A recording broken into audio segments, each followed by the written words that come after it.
말씀은 누가복음 10장 1절로 16절 말씀입니다. 누가복음 10장 1절로 16절 말씀입니다.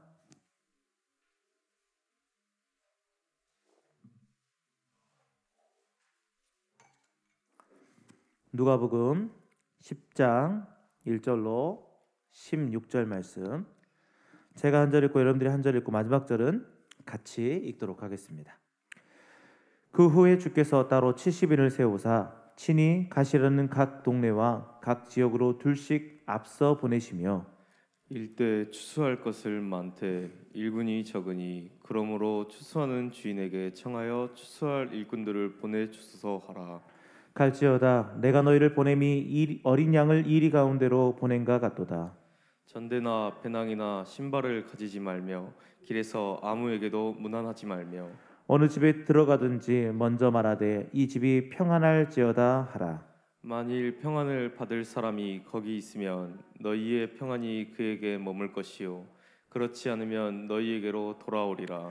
그 집에 유하며 주는 것을 먹고 마시라. 일꾼이 그 싹을 받는 것이 마땅하니라. 이 집에서 저 집으로 옮기지 말라. 어느 동네에 들어가든지 너희를 영접하거든 너희 앞에 차려놓는 것을 먹고 거기 있는 병자들을 고치고 또 말하기를 하나님의 나라가 너희에게 가까이 왔다 하라. 어느 동네에 들어가든지 너희를 영접하지 아니하거든 그 거리로 나와서 말하되 너희 동네에서 우리 발에 묻은 먼지도 너희에게 떨어버리노라. 그러나 하나님의 나라가 가까이 온 줄을 알라 하라. 내가 너희에게 말하노니 그 날에 소돔이 그 동네보다 견디기 쉬우리라. 화 있을진저 고라시나 화 있을진저 벳세다야 너희에게 행한 모든 권능을 두로와 시돈에서 행하였더라면 그들이 벌써 베옷을 입고 제에 앉아 회개하였으리라. 심판 때에 두로와 시돈이 너희보다 견디기 쉬우리라. 가버나움나 내가 하늘에까지 높아지겠느냐 음부에까지 낮아지리라. 너희 말을 듣는 자는 곧 내 말을 듣는 것이요 너희를 저버리는 자는 곧 나를 저버리는 것이요 나를 저버리는 자는 나 자신 보내신 이를 저버리는 것이라 하시니라. 아멘. 오늘도 복되고 귀한 날입니다. 각각의 또 집에서 예배를 드리고 있는 여러분들을 또 축복하고 또 하나님의 은혜가 그 가운데 넘치길 소원합니다. 오늘은 전도자의 자세라는 제목으로 같이 은혜를 나눴으면 좋겠습니다. 저는 이제 회사 경험은 없습니다. 어렸을 때부터 이렇게 쭉 오면서 대학을 들어가고 공익을 했었어요. 이제 군대를 가는데 공익을 갔을 때 그곳에 이제 많은 이제 회사원들과 또 거기서 일하시는 분들과 교류는 했었죠. 그래서 실제로 직장인들의 고뇌와 고충은 친구들이나 주변 사람들의 이야기들을 통해서 전해 들었습니다.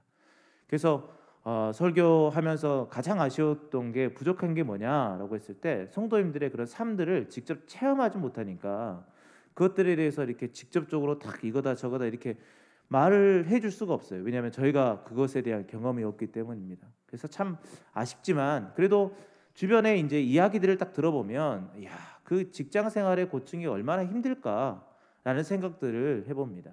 특히 성과에 대한 것이 가장 힘든 것 같아요. 그러니까 직장 생활을 하고 사회 생활을 하다 보면 성과를 꼭 내야 되더라고요. 그것에 대한 압박이 있고 성과를 잘 내는 사람은 또 성과급도 있지만 또 뭐 승진도 되고 합니다. 그러나 성과를 내지 못했을 때는 압박이 오기도 하고 그러다 보면 퇴사를 하게 되는 경우도 있다고 친구들과 주변 사람들을 통해서 또 여러 매체들을 통해서 듣곤 합니다.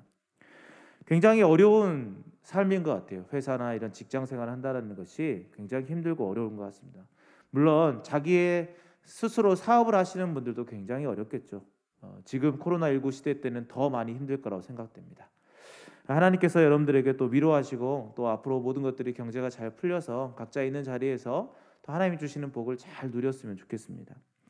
그런데 여기에 직업은 같은데 직업이라는 것이라고 또 명칭하기는 좀 그런데 성과하고 전혀 관계가 없는 직업이 하나 있습니다.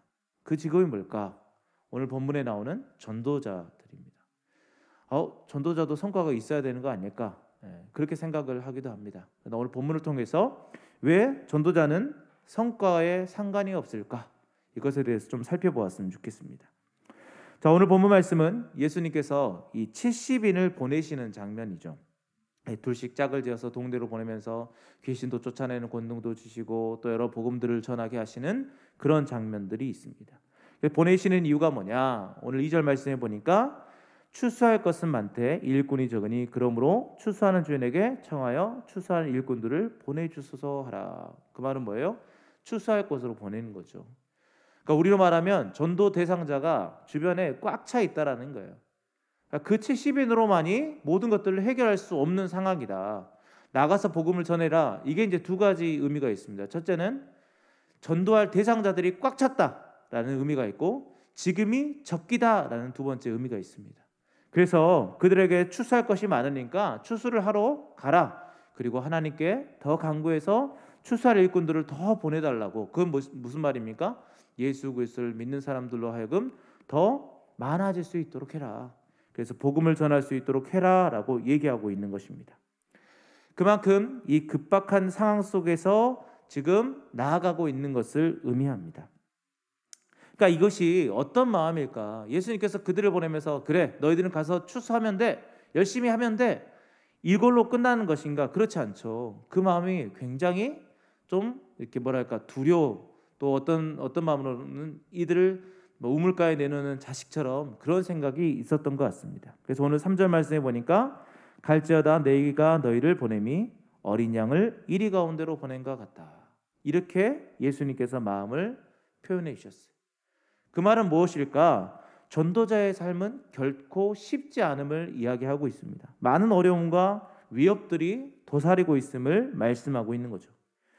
그렇다면 전도하는 전도자에게 예수님은 엄청난 것을 줬을 것 같아요. 왜? 그런 위협 가운데 있는데 뭐 능력이라든지 물론 권세도 있겠지만 하여튼 풍성한 것으로 막 우리로 말하면 돈질같이 이렇게 할 수 있도록 풍성한 것으로 채워줘서 보냈을 것 같아요. 그런데 4절 말씀에 뭐라고 얘기하냐? 전대나 배낭이나 신발을 가지지 말며 길에서 아무에게도 문안하지 말며. 전대도 가져가지 말고 배낭도 가져가지 말고 신발도 가져가지 말고 아무것도 가져가지 말라고 하는 거예요. 그냥 너희 있는 그대로 가라라고 하시는. 아니 양을 이리 가운데로 보내면 이리를 퇴치할 수 있는 뭔가를 줘야 되지 않겠습니까? 또 그것을 할 수 있도록 먹을 것, 입을 것, 쓸 것 이런 것들을 다 베풀어 줘야 되는데 아무것도 가지고 가지 말라고 얘기하고 있는 거예요.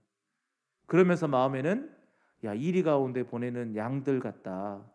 야 너희들 짠하다. 이런 마음들을 왜 예수님이 이렇게 가졌는지 모르겠습니다.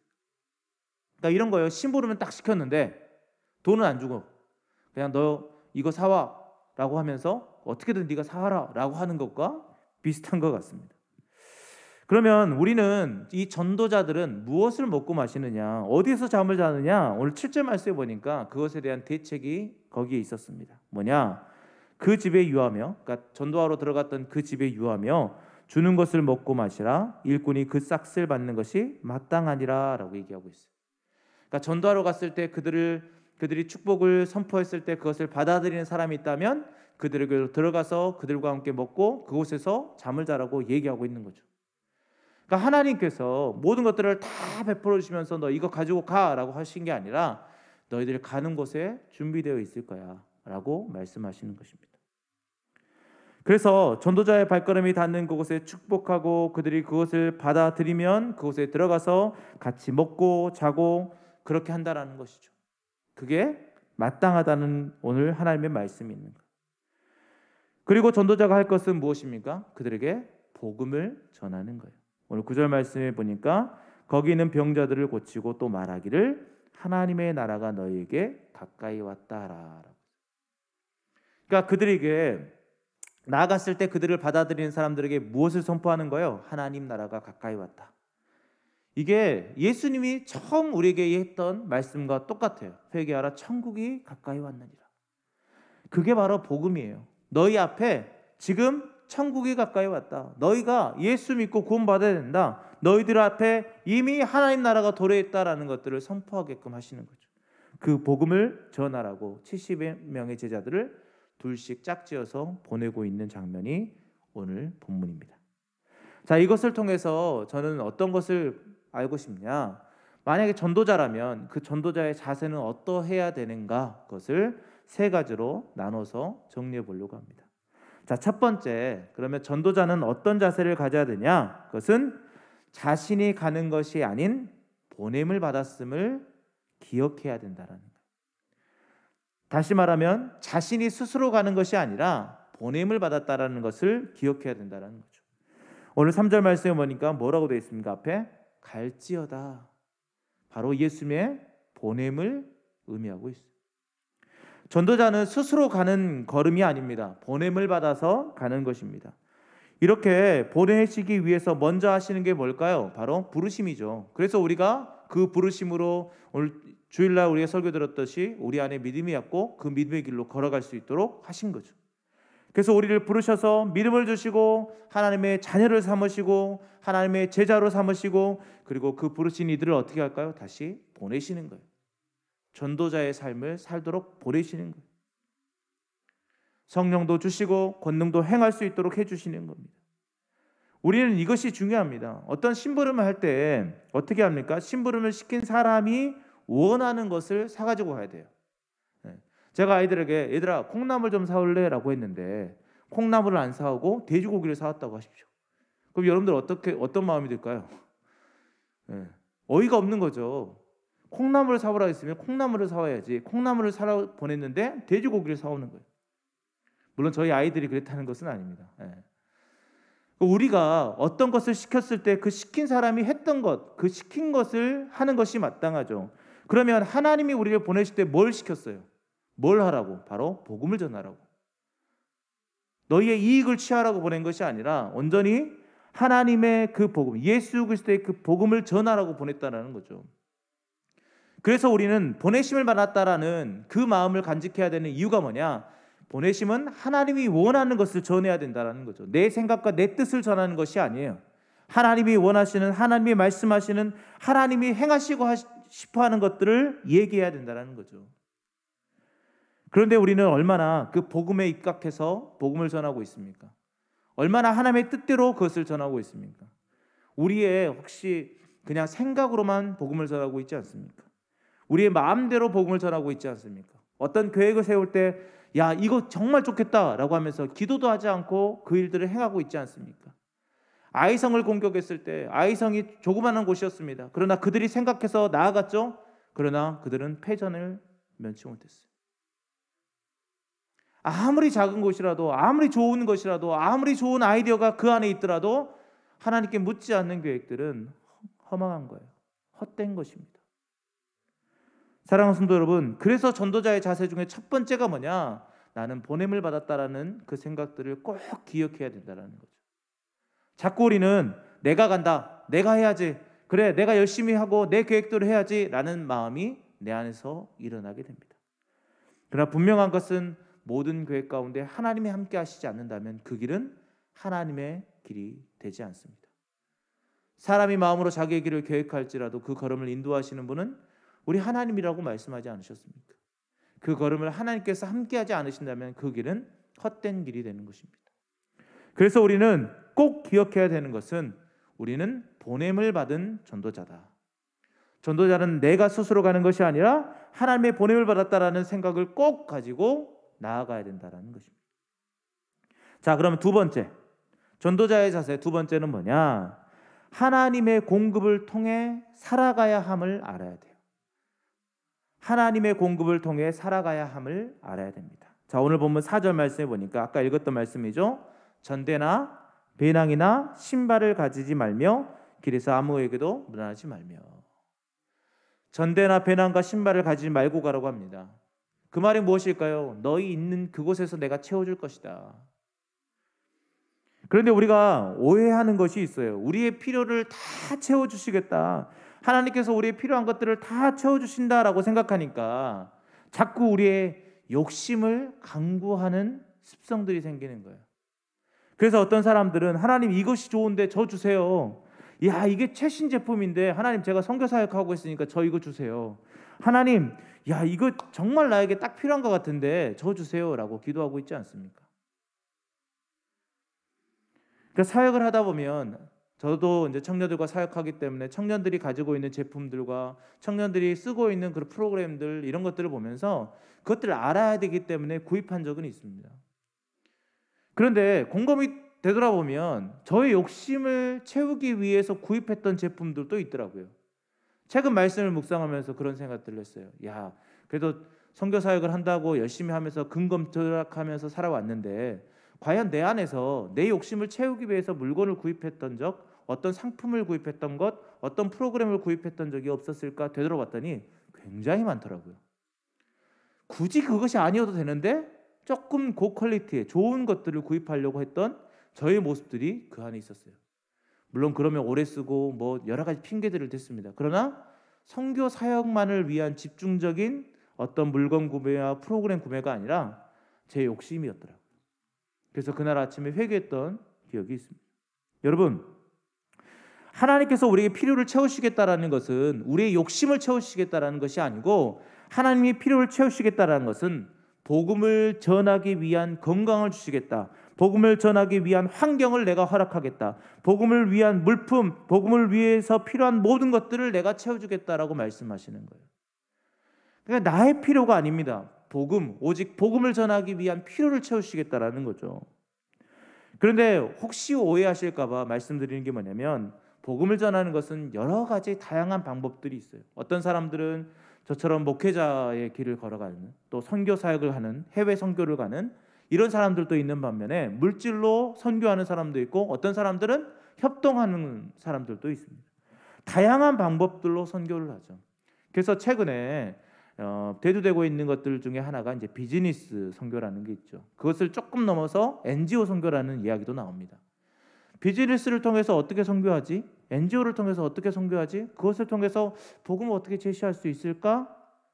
근데 막상 그곳에 들어가 보니까 굉장히 많더라고요. 그것들에 대해서 또 같이 연구해보고 공부해보고 같이 토론해보니까 너무나 다양한 방법으로 복음을 전하고 있는 모습들을 보게 됩니다. 물론 NGO 사역을 하면서 직접적으로 복음을 전할 수 없어요. 지금 현재 우리나라에서 NGO 사역을 하면서 복음을 전한다? 불법입니다. 그러니까 그렇게 할 수 없어요.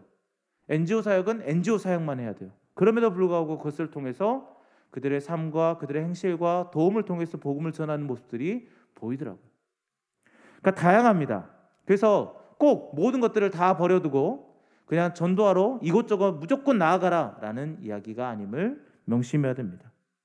그래서 우리들은 이렇게 다양한 방법들로 선교해 나가는데 하나님은 그 다양한 방법들을 위해 선교할 수 있도록 필요한 것들을 채워주시는 거예요. 물질도 채워주시겠지만 환경도 만들어주시는 분이 하나님이신 거예요. 예전 이제 무전 여행처럼 무전 전도 여행을 청년 때 돌아다녔습니다. 우리 수련회 끝나면 한 2박 3일, 3박 4일 이렇게 무전 여행처럼 이렇게 하면서 전도 여행을 했는데 그때 굉장히 더웠습니다. 여름에 가니까 7월 초에 이렇게 가니까 굉장히 더웠어요. 구름 하나 없어요.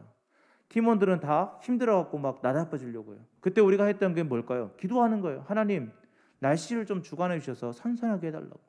근데 놀라운 게 뭔지 아십니까? 바로 그 순간 구름이 올려오더라고요. 그게 환경을 주장해 주시는 하나님의 능력이에요. 우리가 복음을 전할 때 하나님은 환경까지도 조장해 주십니다. 그래서 우리로 하여금 그 복음을 잘 전할 수 있도록 도와주시는 분이 바로 하나님이시라는 거죠. 그래서 우리는 복음을 전할 때 꼭 필요한 생각들, 전도자의 생각은 뭐냐? 하나님의 공급을 통해서 전도한다라는 마음을 갖고 있어야 되죠. 마치 이스라엘 민족들이 가나안 땅에 들어갔을 때 이른 비와 늦은 비를 통하여 그들의 작물들을 심고 풍성한 열매를 거둘 수 있던 것처럼 우리에게도 하나님이 주시는 은혜로 말미암아 채워짐을 만끽하며 살아가야 그 전도 사역의 풍성함을 누릴 수 있는 거예요. 아무리 내가 갖고 있는 것으로 막 쏟아붓고 해도 안 됩니다. 그러나 하나님이 주시는 은혜로 쏟아부을 때 그것 가운데 놀라운 일들이 일어나게 되는 거죠. 그래서 우리는 하나님의 채우심을 간구해야 돼요. 그리고 그 채우심으로 전도사의 삶을 살아가야 합니다. 그리고 그 힘으로 나아가야 되는 것이죠. 그럴 때 우리 전도자의 삶 가운데 풍성함으로 하나님께서 함께 하시는 겁니다. 자, 두 가지를 살펴봤어요. 전도자는 어떤 자세를 가져야 되냐? 첫째는 보냄을 받았다라는 자세, 생각을 갖고 있어야 된다. 두 번째는 하나님의 공급을 통해 살아가야 한다라는 생각들, 그러니까 하나님이 주시는 환경, 물질 이런 것들로 사역해야 된다는 것. 마지막은 뭘까요? 서두에 말씀드렸던 것과 동일한 거. 전도자는 성과에 대한 책임이 없다라는 것을 알아야 돼요. 성과에 대한 책임. 좀 이상하죠? 성과를 내야 되는 거 아닌가? 전도하면 성과를 내야 되는 거 아닌가라고 생각할 수 있습니다. 자, 오늘 누가복음 10장 11절 말씀. 너희 동네에서 우리 발에 묻은 먼지도 너희에게 떨어버리노라. 그러나 하나님의 나라가 가까이 온 줄을 알라 하라라고 얘기하고 있어요. 그러니까 복음을 딱 전했는데 그들이 받아들이지 않아요? 그럼 어떻게 하라는 거예요? 먼지까지도 다 털어버리면서 야, 그러나 하나님 나라가 가까이 왔다. 복음을 전하되 그곳에서 나와버리라는 거예요. 아니, 한 영혼이 천하보다 귀하다고 말씀하시는 하나님께서 어떻게든 그 사람들을 야, 너희들이 구슬리고 뭘 어떻게 먹이고 뭘 해갖고 그들을 복음을 전해가지고 예수 믿게 해라 라고 하지 않고 야, 떨어버리고 나와 라고 말씀하시는 거예요. 예전에 사역했던 곳에서 작은 싸움이 있었어요. 무슨 싸움이냐? 어떤 권사님께서 왜 내가 전도왕이 안 됐냐라고 말하는 거예요. 아, 내가 그렇게 많은 사람들 교회 데리고 오고 그렇게 등록시켰는데 뭔 소리냐? 내가 전도왕이 돼야지라고 얘기하시는 거죠. 그러니까 일리는 말이에요. 교회는 많이 데려오셨어요. 그리고 많이 등록시켰어요. 근데 거기에 집계하는 방법이 달랐어요. 뭐냐? 얼마나 많은 사람들에게 다가갔느냐, 접촉을 했느냐, 그게 가장 점수가 컸어요. 그래서 그 사람들에게 더 많은 점수를 주고 다른 사람이 전도왕이 됐던 기억이 있습니다. 여러분, 전도자들이 착각하는 것 중에 하나가 뭐냐면 결과까지 내가 책임진다라고 생각하는 거예요. 내가 할 수 있다라고 생각을 하는 것입니다. 여러분, 우리는 사람들의 마음에 복음을 전할 수는 있지만 그 복음을 심겨서 싹트게 할 수 있는 능력이 없어요. 그들에게 복음이 들어가서 그들로 하여금 예수 그리스도를 믿게 할 수 있는 능력이 우리 안에는 없다고요. 그건 뭘까요? 하나님께서 하셔야 되는 거예요. 하나님께서 그들의 마음을 움직여 주셔야 된다는 거죠. 그런데 그것까지 내가 하려고 하는 거예요. 전도자가.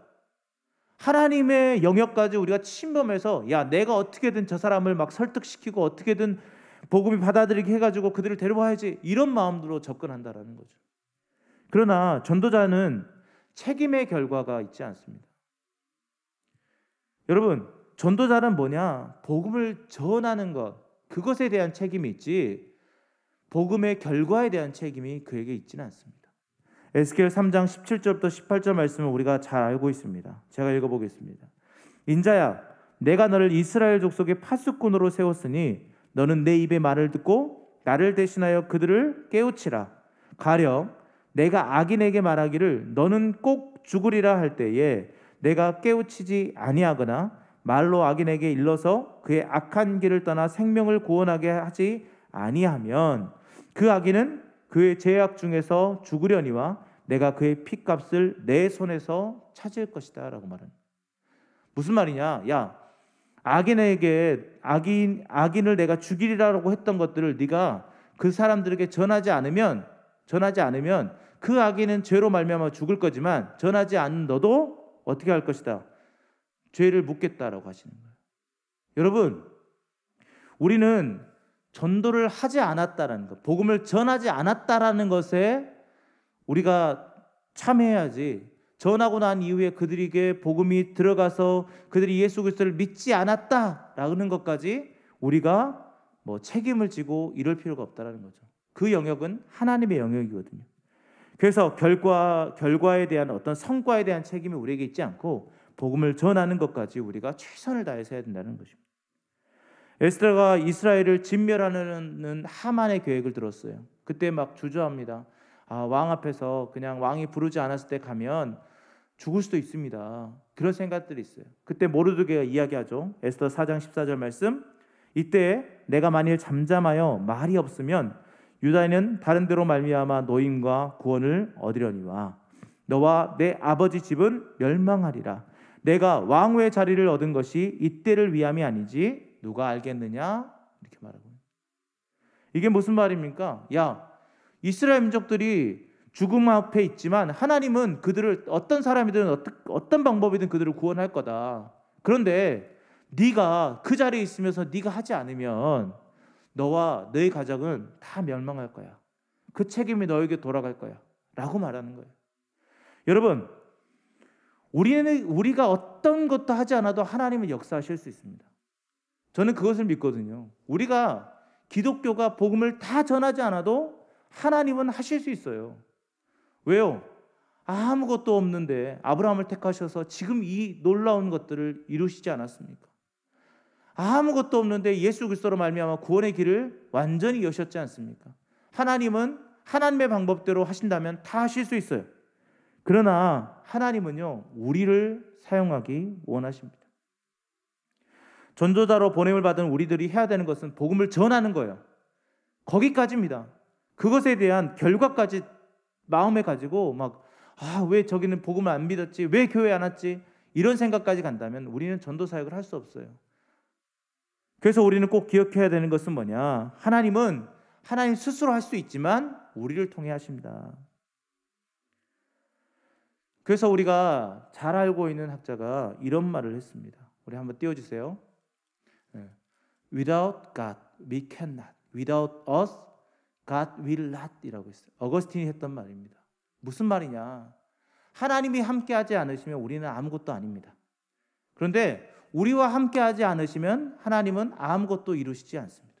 우리가 함께하지 않으면.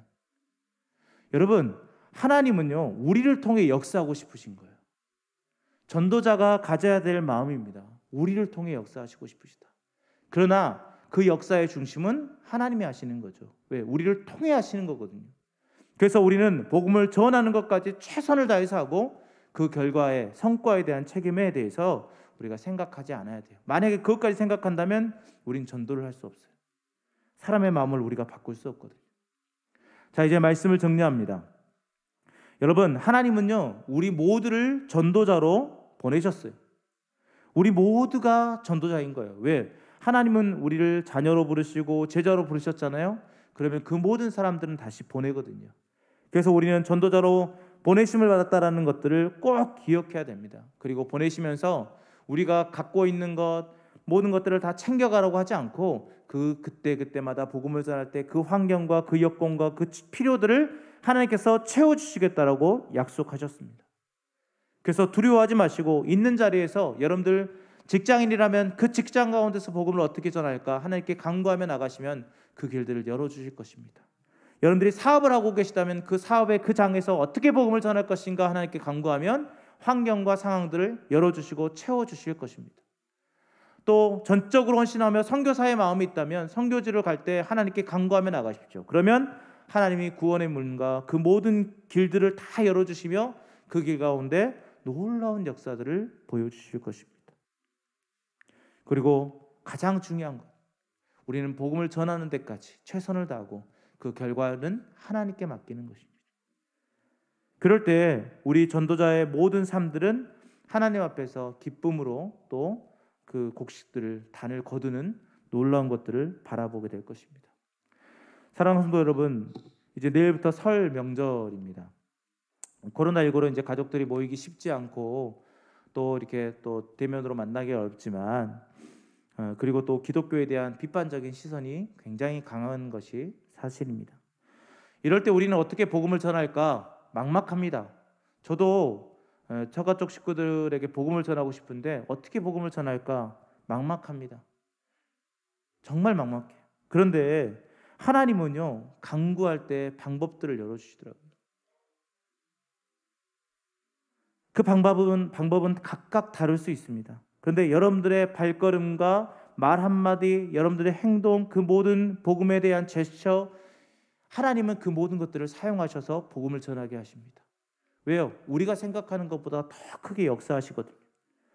그래서 여러분들이 가족을 만날 때, 또 이번 설 명절 때 여러 가지 방법들로 연락할 때, 또 여러분들 가정에서 예배 드릴 때 그 모든 순간마다가 하나님의 복음이 제시되는 그런 장소와 시간과 그런 상황들이 되기를 소원합니다. 그렇게 되기 위해서 여러분들 어떻게 해야 될까요? 그것 전에 먼저 하나님께 기도하는 거예요. 하나님, 우리를 보내셨으니 그 환경 가운데 필요한 것들을 채워주시고 열어주십시오. 복음을 전할 수 있도록 도와주십시오. 그리고 마지막으로 해야 되는 건 뭘까요? 하나님, 하나님의 뜻대로 이루어 주십시오. 그렇게 할 때 전도의 좋은 열매, 아름다운 열매들을 가득가득 맺을 수 있을 것입니다. 이 한 주간, 남은 한 주간도 주님 안에서 기쁨으로 또 복음을 전하며 그 복음의 열매들을 거두시는 우리 모든 귀한 성도님 되기를 예수님의 이름으로 축원드립니다. 기도하겠습니다. 하나님께서 우리에게 말씀하셨습니다. 너희는 가서 복음을 전하라. 너희는 가서 복음을 전하라 라고 말씀하셨습니다. 그리고 추수할 것이 많다라고 계속적으로 말씀하셨습니다. 그런데 우리는 주저하고 있지 않습니까? 하나님, 주저하지 않고 나아갈 수 있도록 붙잡아 주시옵소서. 그리고 그것 가운데 환경과 상황과 여건들, 필요들을 채워주시고 복음을 올바로 전할 수 있도록 붙잡아 주시옵소서. 무엇보다 중요한 것은 하나님의 뜻대로 이루어 주십시오. 우리가 간구하고 우리가 생각하고 우리가 계획했던 것이 있지만 그것보다 더 완전하시고 더 신실하신 하나님의 뜻대로 그 모든 것들을 이루어 주셔서 풍성한 열매들을 맺을 수 있도록 하나님 함께하여 주시옵소서. 인도하실 주님을 찬양합니다. 예수님의 이름으로 기도하였습니다. 아멘.